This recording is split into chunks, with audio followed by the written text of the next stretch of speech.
This story is titled, Dad Kicked Me Out So My Golden Child Half-Brother Could Move In, but 6 months later, they are begging me to lie to cover up his crime, or they will go to jail. Hey everyone! Before we jump into today's video, I need your help. We've noticed the channel is losing some traction, and subscribing is one of the best ways you can support us. It's quick, free, and it helps us keep bringing you awesome content. Your support means the world. Let's keep this channel growing together. Thanks so much. Now let's start the video. Alright, so let me set the stage for you. I'm Kyle, 18 male, the unwanted son, the scapegoat, the one you call when you need something to yell at or someone to blame. My dad, Frank, made it abundantly clear over the years that I was never his priority. That spot was reserved for my half-brother, Evan, 24 male, his firstborn and the pride of his life. Me? I was more like an afterthought. Now, Evan's my half-brother from my dad's first marriage to this lady named Marcy. I've never met her, and from what I've heard, she's not exactly winning any parenting awards. She bailed on Evan when he was a baby, leaving him to grow up with my dad. Naturally, Dad overcompensated for Marcy's absence by putting Evan on a pedestal so high, I'm surprised he didn't get altitude sickness. Meanwhile, I came along years later, the result of Dad's second marriage to my mom, Laura, a wonderful woman who, unfortunately, had the misfortune of marrying Frank. Let's talk about Evan for a second. This guy was born with a silver spoon in his mouth and has spent his entire life acting like the world owes him something. He's that guy who thinks he's the protagonist of every story, even when he's clearly the villain. Growing up, Evan treated me like an inconvenience, a pest, something to step over on his way to whatever glory he imagined for himself. And Dad? Oh, Dad encouraged it. He thought it was character building for me to deal with Evan's constant bullying. Boys will be boys, he'd say with a shrug whenever I complained. What a joke. So fast forward to about 6 months ago. I'm gearing up for my final year of high school, dreaming about the day I can finally escape this dysfunctional circus and head off to college. Life at home wasn't great, but I was managing. Then, out of nowhere, Dad calls me into the living room with this big grin on his face like he's about to announce something amazing. Kyle, he says, I've got great news. Evan and his family are moving back in. Now, when he said Evan and his family, he meant Evan, his wife Mia, and their toddler Ethan. I didn't even know how to respond at first. Like, why would Evan, a grown man with a job, a wife, and a kid, move back in with his dad? Turns out Evan had fallen on hard times. Translation: he got fired because he couldn't show up to work on time, and Mia didn't want to get a job because she's a stay-at-home mom. So instead of being adults and figuring out their own living situation, they decided to mooch off Dad. And of course, Dad was thrilled to oblige. Evan moving back in wasn't just a minor inconvenience for me. No, it meant I had to leave. That's right. Frank wanted me to pack up and get out of the house to make room for Evan's little family. According to Dad, Ethan needed a nursery, and Mia needed the guest room. You're 18 now, he said. Like that somehow made it okay to throw me out on the street. I tried to reason with him.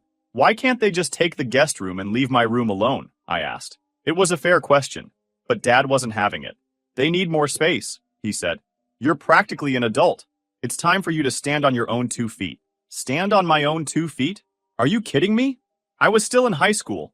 I wasn't exactly in a position to start renting my own place. But Frank didn't care. He gave me 2 weeks to figure it out. And if I didn't leave by then, he said he'd call the cops on me. I'm not even exaggerating. He literally threatened to call the police on his own son. So there I was, scrambling to find a place to live. I didn't have many options. Most of my friends' parents weren't about to take in an extra teenager, and I didn't have enough money saved up to rent a place on my own. In the end, I called my grandparents, Ruth and Henry, my mom's parents. They were furious when they heard what was happening. Ruth was ready to march over to Dad's house and give him a piece of her mind, but I told her it wasn't worth it. Frank was a lost cause.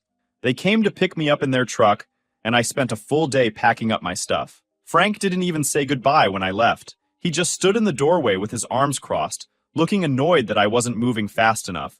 Evan and Mia hadn't arrived yet, but I could already imagine the smug look on Evan's face when he walked into my room and saw it empty. Ruth and Henry were absolute gems, kind, supportive, the polar opposite of Frank. But let me tell you, commuting an hour each way to finish high school while living with them wasn't exactly a walk in the park. It's funny, though, when you're used to living in chaos, even the most inconvenient situations feel like paradise. So yeah, that's how I got kicked out of my own house to make room for the golden boy and his freeloading family. It was the lowest point of my life, but little did I know, Things were about to get a whole lot more interesting, and let me tell you, this story's just getting started. Back at the ranch, aka Dad's house, Evan and his freeloading circus were moving in and settling comfortably into my room. I didn't hear much from Dad, and honestly, that was a blessing. But every once in a while, I'd get an update through the family grapevine, usually from my Aunt Janet, who lives nearby. Janet has no filter, and she delights in gossip, so she was more than happy to spill the tea. According to her, Evan wasted no time making himself at home. My room was turned into a nursery for Ethan, because apparently toddlers need the biggest room in the house, and the guest room became Evan and Mia's private sanctuary. Dad, of course, was bending over backward to make everything perfect for his golden boy. He even bought a new crib, a bunch of toys, and some fancy baby monitor system. Keep in mind, this is the same guy who wouldn't even buy me a skateboard when I was 12 because it was too expensive. But the best part? Evan wasn't just freeloading. He was doubling down on being a pain. See, the reason he and Mia moved back in wasn't just because they wanted free rent, although that was a big part of it. The real reason? Evan got fired from his job at a marketing firm. Turns out, showing up late, missing deadlines, and arguing with your boss isn't a great way to keep a job. Who knew? Mia wasn't exactly helping their situation either. She's one of those influencer mom types. You know, the kind who posts curated Instagram photos of her perfect life while the real world around her is falling apart. She refused to get a job, claiming that being a stay-at-home mom was a full-time gig. I'm not saying parenting isn't hard, but come on. When you're living in someone else's house because you can't pay your bills, maybe consider contributing. Just a thought. Of course, Dad didn't see it that way. In his eyes, Evan and Mia could do no wrong. If anything, he was thrilled to have them back under his roof. According to Aunt Janet, Dad was constantly bragging about how he was helping his family in their time of need, like he was some kind of saint. Meanwhile, I was the ungrateful son who abandoned him. Yeah, because getting kicked out is totally the same as abandoning someone. So, life with Ruth and Henry was pretty peaceful, at least until Evan's freeloading started to ripple out into the rest of the family. It began with little things, like Aunt Janet mentioning that Dad was asking her for money. Apparently, supporting Evan and his family was a bit more expensive than he anticipated. Shocker. Then one day, Ruth got a call from Dad himself. I wasn't home at the time, but when I got back, Ruth looked furious. "Your father called asking for money," she said, shaking her head. "Can you believe that? After what he did to you?" I honestly wasn't surprised. "What did you say?" I asked. "I told him no, of course," Ruth replied. "And I told him he should be ashamed of himself for throwing you out while bending over backward for Evan." I couldn't help but laugh. Ruth might be sweet, but when she's mad, she doesn't hold back. Apparently Dad didn't take it well, and accused her of turning me against him. The man has a gift for missing the point entirely. Meanwhile, Evan's entitlement was reaching new heights. Janet told me about a barbecue Dad hosted a few weeks after Evan moved in. It was supposed to be a small family gathering, but Evan turned it into a full-blown celebration of himself. He spent the entire evening talking about how hard it was to find work in this economy, how Mia was such a great mom, and how they were lucky to have Dad's support. He didn't mention me once, not even to explain why I wasn't there. Janet, being Janet, decided to stir the pot a little. "It's a shame Kyle isn't here," she said, loud enough for everyone to hear. "I bet he'd love to see how you've taken over his room." Evan's response? "Well, Kyle's an adult now. He should be out on his own anyway." I don't know why, but that hit me harder than it should have. It wasn't just the words, it was the sheer audacity of Evan acting like he was somehow above me, like I was the problem and not him. It was infuriating. The final straw came a couple of months later when Dad surprisingly called me. I hadn't spoken to him since I moved out, so I wasn't exactly eager to pick up, but out of curiosity, I answered. "Hey, Kyle," he said, his tone awkward. "How's it going?" Fine," I replied, already suspicious. "What's up?" "Well, I was just wondering, do you think you could help out with something?" "Here it comes," I thought. "What kind of help?" I asked, keeping my tone neutral. "It's just, things are a little tight right now with Evan and Mia here," he began, and I immediately felt my blood pressure rise. "I was wondering if you could maybe ask your grandparents for a little assistance." I couldn't believe what I was hearing. "You want me to ask Ruth and Henry for money so you can keep supporting Evan?" I said, my voice dripping with disbelief. "Well, it's not just for them," Dad said quickly. "It's for the family." "No, it's for Evan," I shot back. "And you know it." The conversation didn't last much longer. I told him I wasn't going to ask Ruth and Henry for anything, and he hung up in a huff. Later, when I told Ruth about the call, she laughed. "That man has some nerve," she said. "Don't you worry about a thing, Kyle. You're better off without him." She was right, of course. But even so, I couldn't help feeling a mix of anger and sadness. Frank wasn't just a bad dad. He was a bad person. And the worst part? He didn't even realize it. Life went on, and I did my best to focus on school and my future. I thought I'd adjusted to my new normal. It wasn't ideal. Commuting to school was a hassle, and I had to juggle part-time work to save up for college. But it was peaceful. Ruth and Henry were amazing. They didn't just provide a roof over my head. They made me feel like I belonged. But here's the thing. The chaos from my dad's house had a way of creeping back into my life, no matter how far away I was. This time, though, it wasn't about Evan's freeloading or Frank's audacity. It was about Marcus. Now, let me tell you about Marcus. He's the CEO of a mid-sized tech company, a friend of my late mom, and honestly, more of a dad to me than Frank ever was. After my mom Laura passed away, Marcus stayed in touch with me. At first, I thought it was just out of respect for her, but over time, I realized Marcus genuinely cared. He'd check in with me regularly, asking about school, my plans for the future, and if I needed anything. The guy's a class act. When my mom got sick, Marcus was one of the few people who actually showed up to help. He was there for her treatments, helped with the bills, and even arranged a few things at his company, so Frank could work more flexible hours. Frank, of course, used that flexibility to watch football and take naps instead of being there for my mom. Classic Frank. One of the things I appreciated most about Marcus was that he never made me feel like a burden. He didn't smother me or act like he was trying to replace my dad. He just stepped up where Frank failed. After my mom passed, Marcus told me, "If you ever need anything, Kyle, my door's always open." And he meant it. Over the years, Marcus became the person I turned to when I needed advice or just someone to talk to. When I was applying for colleges, he helped me navigate the process. When I got my part-time job, he taught me how to budget. And when Frank kicked me out, Marcus was one of the first people I told. "I'm not surprised," Marcus said at the time. "Your dad's always been short-sighted, but don't let his choices hold you back, Kyle. You're better than that." His support meant the world to me, especially because I didn't have much of it from anyone else in my immediate family. Sure, Ruth and Henry were great, but Marcus understood what it was like to deal with Frank on a deeper level. After all, he was technically Frank's boss. That's right, Frank worked for Marcus. Or at least he did until recently. Now let's fast forward to the day everything started unraveling. I was at school, going through the motions of another exhausting day, when my phone buzzed. It was a text from Marcus. "Hey Kyle, can we talk later? Something's come up and I think you should know about it." I didn't think much of it at first. Marcus was the type to keep me in the loop about things, so I figured it was just a casual check-in. But when we finally talked, I realized it was anything but casual. "Kyle," he said, his tone serious, "there's been an incident involving your dad and Evan." Great. Just what I needed. More drama from those two. "What happened?" I asked, bracing myself. Marcus sighed. "Evan's been stealing from the company." Wait, what? I knew Evan was entitled and lazy, but I didn't think he'd be dumb enough to steal. "Are you serious?" I asked. "What did he do?" "Over the past few months, he's been skimming money from client accounts," Marcus explained. "It's not a small amount either. We're talking thousands of dollars. And to make matters worse, your dad vouched for him when we hired him. Now Frank's under suspicion too." I couldn't believe what I was hearing. Evan was always pulling stunts, but this was next level. And Frank? He might not have been directly involved, but he definitely enabled Evan's behavior. Marcus hadn't reported them yet. He could have gone straight to the police, but out of respect for my mom, he was holding off.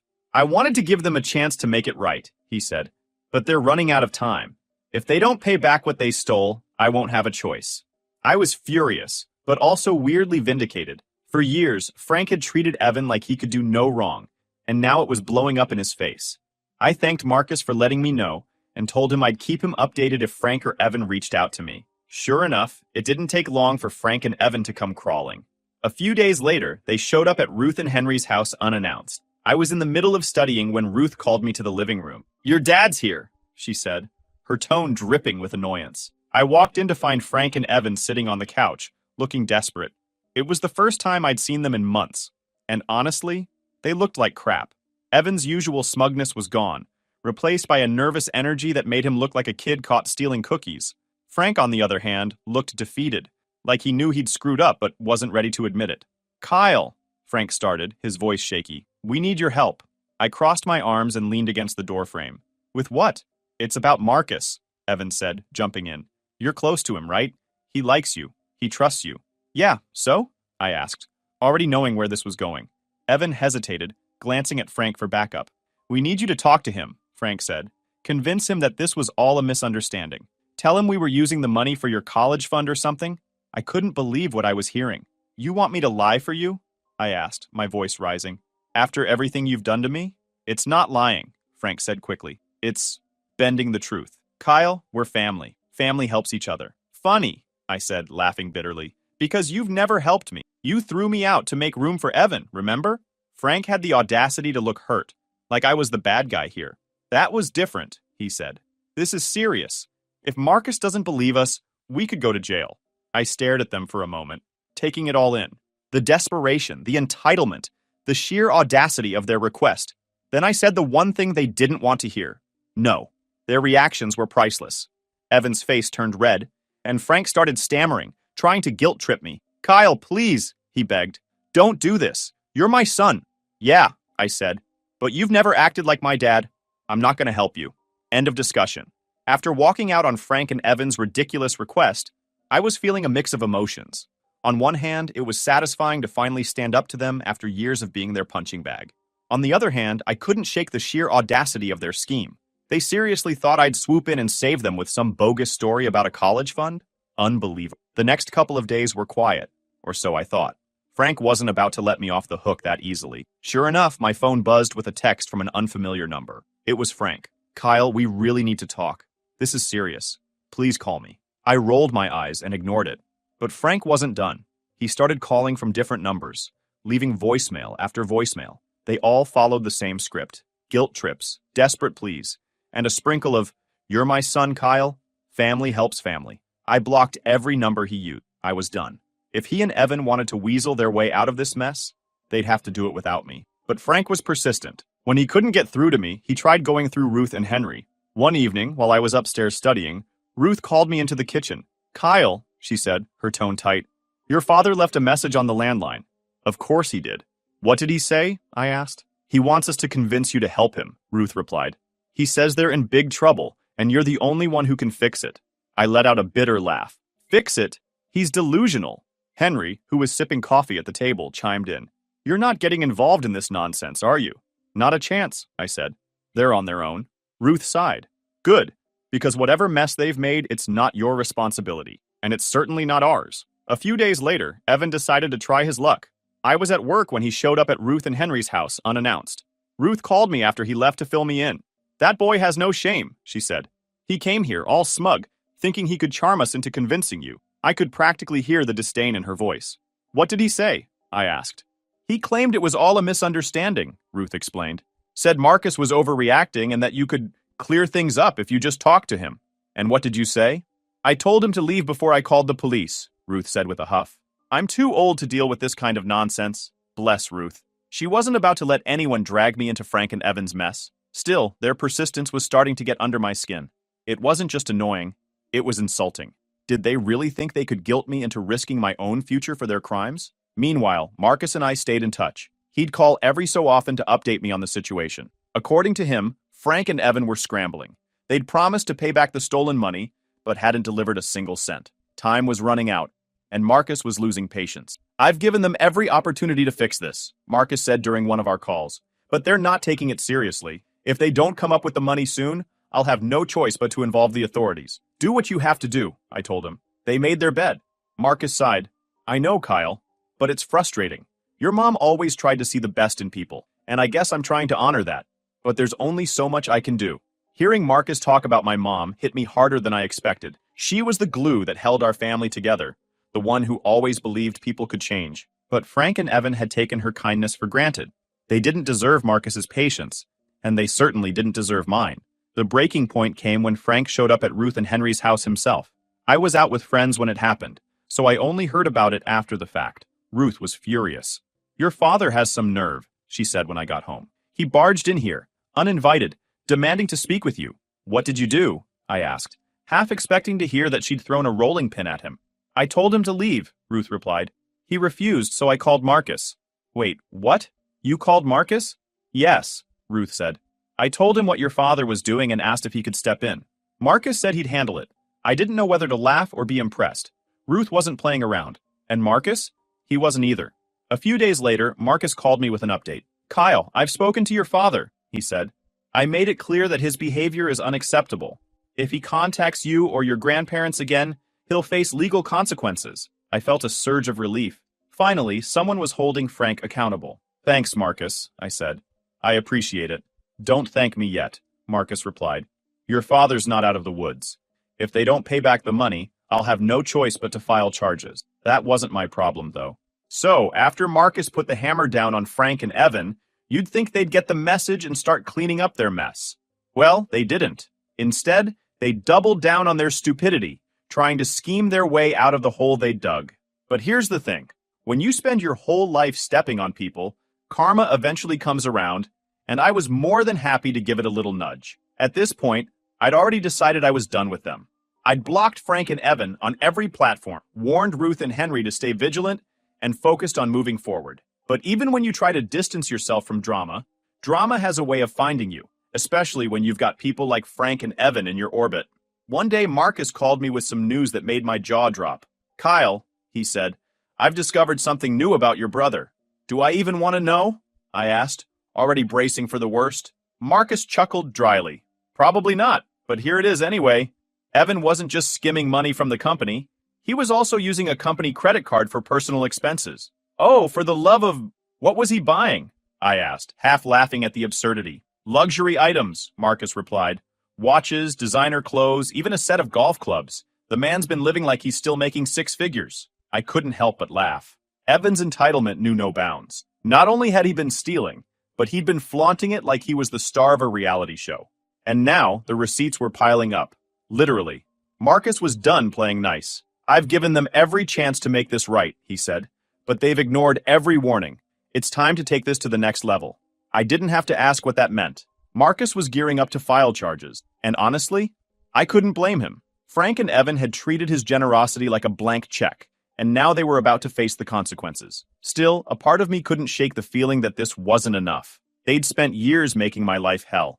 It was time for them to understand what it felt like to be on the receiving end. That's when I had an idea. You see, Evan had always been obsessed with his image. He wanted people to think he was successful, charming, and untouchable. The truth, of course, was the opposite. So I decided to hit him where it hurt the most, his reputation. Step 1 was gathering evidence. Marcus had already shared some of the details with me, but I knew there was more out there. With his blessing, I started digging. I found old emails, expense reports, and even a few social media posts where Evan had bragged about his business success, while posing with items he'd clearly bought with stolen money. The dude couldn't help himself. Step 2 was telling the story. I wasn't about to post a public takedown or anything, but I knew there were key people in Evan's life who needed to know the truth. First on the list, Mia. Now, Mia and I were never close, but I'd always felt bad for her. She married Evan, thinking she was getting Prince Charming, only to end up with a freeloading con artist. I figured she deserved to know the full extent of his lies, so I sent her a carefully worded email with all the receipts. It didn't take long for her to reply. Thank you for telling me this, she wrote. I knew Evan was struggling, but I had no idea it was this bad. Ethan and I are staying with my parents now. I don't think we'll be coming back. Well, that was one bridge burned. Evan's family was officially out of the picture. But I wasn't done yet. Next on my list were some of Evan's old friends, the ones he used to hang out with back when he was still pretending to be a hotshot. These were people who'd always bought into his act, cheering him on like he was the second coming of Steve Jobs. I figured they'd be interested to know the truth, so I sent a few anonymous messages with links to the evidence. The fallout was swift and brutal. Within days, Evan was a pariah. His friends stopped returning his calls, his social media accounts went dark, and word started spreading through our extended family. Aunt Janet, of course, was the first to call me about it. Kyle, have you heard about Evan? She asked, her voice dripping with excitement. Yeah, I've heard, I replied, trying to sound nonchalant. Well, let me tell you, everyone's talking about it, Janet said. He's ruined, Kyle. Absolutely ruined. I could hear the glee in her voice, and I couldn't help but smile. For once, it felt like the universe was on my side. Meanwhile, Marcus officially filed charges against Frank and Evan. The legal process was slow, but the damage was already done. Frank lost his job, his reputation, and most of his friends. Evan, on the other hand, was scrambling to figure out how to pay back the stolen money. Probably won't and will end up in jail soon. While dealing with the fallout from his shattered social life, it was like watching a house of cards collapse in slow motion. Ruth and Henry, ever the voices of reason, reminded me not to dwell too much on their downfall. Focus on your own success, Kyle, Ruth said one evening. That's the best revenge you can have. She was right, of course, but I couldn't help feeling a little satisfied knowing that Frank and Evan were finally facing the consequences of their actions. As for me, life was finally looking up. With Marcus's help, I landed a paid internship at his company, which was a huge step toward building my future. Ruth and Henry continued to support me, both emotionally and financially, as I prepared for college. And for the first time in years, I felt free from the weight of Frank and Evan's toxicity. Looking back, I realized that their downfall wasn't just about karma, it was about reclaiming my power. For years, they'd treated me like I was nothing. But now, I was the one in control. And let me tell you, it felt damn good. Evan and Frank may have thought they could skate through life without consequences, but the truth always catches up with people like them.